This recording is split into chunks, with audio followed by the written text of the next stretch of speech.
talking about cryptocurrency, and you're talking about, Lester was talking about taxes and about digital taxes for different digital countries and all that. So I see that all of a sudden, regulation around cryptocurrency is becoming a hot topic. Mm-hmm. Okay. So in the US, they're wanting to regulate cryptocurrency and all that kind of thing. And the problem is that the whole benefit of cryptocurrency or the blockchain or these cryptocurrencies is that it's supposed to be distributed or decentralized digital currency, right? So the problem is that the moment you start regulating, you're actually centralizing it, because what that means is that everything needs to be happening in the US, as an example. And then you would say to the US people, you can't interact with an exchange, cryptocurrency exchange outside of the US. Okay, you can only deal with the ones that are in the US that they regulate. So all of a sudden, it's not decentralized anymore. Now it's centralized.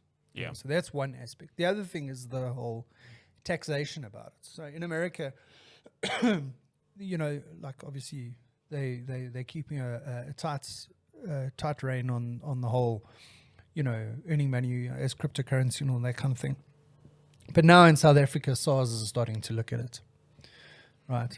So what's this week, the SARS asked the three main crypto exchanges in South Africa to provide information on some of their biggest clients. Did they oblige? They did. Well, they had to, because it's under Section 46 of the Tax Act or whatever, that SARS is allowed to go to a banking institution or something like that and ask for information. That's an interesting development. Yeah. So they're not, first of all, I think in 2018, I think it was, that they said that if you've got any interest in cryptocurrency, if you've got any money invested in cryptocurrency, you have to declare it to SARS. But they weren't taxing you. They weren't doing anything, but you had to declare it. Because the other thing that is of an issue is the fact that you have money invested offshore, because that's also the other issue. There's a limit to how much you can invest offshore. And the whole cryptocurrency was a gray zone, because it has been. And I mean, there are lots of aspects to it. So what I found quite interesting or concerning for me is that, like, in my mind, I was like, okay, if I buy cryptocurrency and I don't take it out, right, theoretically I shouldn't incur any tax. There's no tax obligation. Only when I cash it out, in other words, when I sell the cryptocurrency and I take it into hard cash, that theoretically I would then, is this capital gains tax or is this personal tax or whatever it might be? I'm with you. And how do I work that out? Okay, I put 100 Rand in, I pulled out 1,000 Rand, so I made 900, and it's capital gains tax, so it's 25% of that I need to give to SARS. Yep. I got to declare it. But they made a comment that you have to declare what your profits have been in the cryptocurrency. So in other words, I've put my money into cryptocurrency, it's gone up by a certain percentage. Now I must declare that. So what does it mean? Does it mean I have to pay tax on that? Or what's the deal going to be? Right? Because in my mind, and maybe this is a simplistic way of thinking about it, it's like buying a cryptocurrency is like, in my mind, buying a share. So I buy a share in a company, and that share price goes up and down, up and down, up and down, up and down. And SARS doesn't care. SARS only really is interested when I sell that share, right? And then I've got to say, I bought the share for 10 Rand, I sold it for 15, I made $5, I need to pay tax on that. Or I bought the share for 10 Rand, I sold it for 8, I didn't make any money, I don't have to pay any money to the tax man. Yeah. But it seems the like tax man should pay you. Well, fuck, dude. You'd be so lucky, yeah. I suppose if you're running a business you offset that against your overheads, your costs and all that, but not as a personal individual, unfortunately. But so it's like, so I don't know where it's going to go with the cryptocurrency thing. So, I mean, the other thing is that I think that just my take. I think a lot of people that have their cryptos in the South African based crypto exchanges, yeah, right? They will move them. If they haven't already moved them. to where? Offshore. Right. So, but you do know that South Africa, has agreements with other countries like the US and the UK that they share information.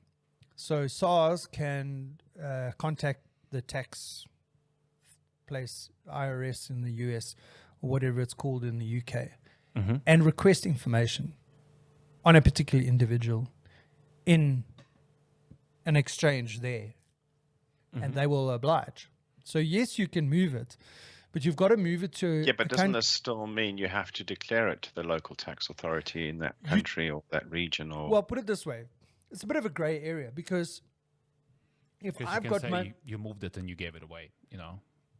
okay, let's say I've got money in my Luna account here, and I think, oh yeah, SARS is coming to clamp down. So I say, okay, you know what I'm going to do is I'm going to move my Ethereum from my Luna account. I'm going to put it into Exodus, right? So I move it to Exodus.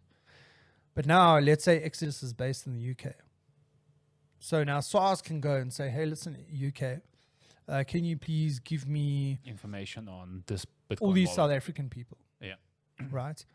Okay, but there's a little bit difference because they don't actually have my details. Like the crypto exchange Exodus doesn't know what my name is. They don't know who I am. They've got an email address, Yeah. but they don't. So, there are loopholes, but theoretically what I'm saying is that SARS can go to the IRS in the US or whoever UK. in the UK and Yeah. ask for the information. HMRC. Yeah, and you can theoretically they should share the information, but the benefit there at the moment is that people don't know who you are, and the other risk is you don't put your money into an exchange in the US because in the US you have to declare if you're using a US exchange. Some of them request that you have to give them the FICA sort of information, proof of address, proof of whatever. Yeah. So like now they're bringing out these cryptocurrency cards. So I think it's crypto.com. You can get a crypto card, right? And you can use that to pay stuff and then comes off your crypto account. But to get that card, you have to say, here's my proof of address and here's my proof of income and this is what my social security number is. So as a South African, you can't get that card because you're outside of the US. You don't have a social security But the number. thing is that when you've done that crypto exchange knows exactly who you are. Yeah, for sure. Yeah, so that's the thing.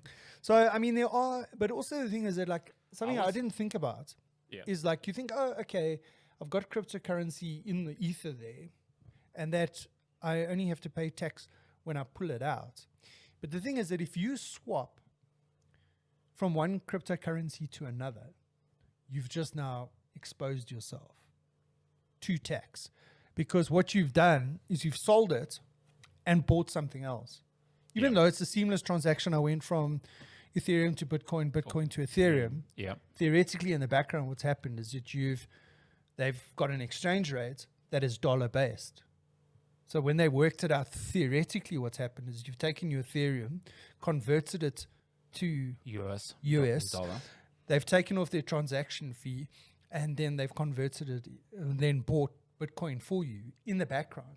Yeah. You think you're just going from here to there. But But actually, the what's transaction happening- in the background has actually exposed you to taxation, theoretically. So it's a bit of a gray area. Yeah.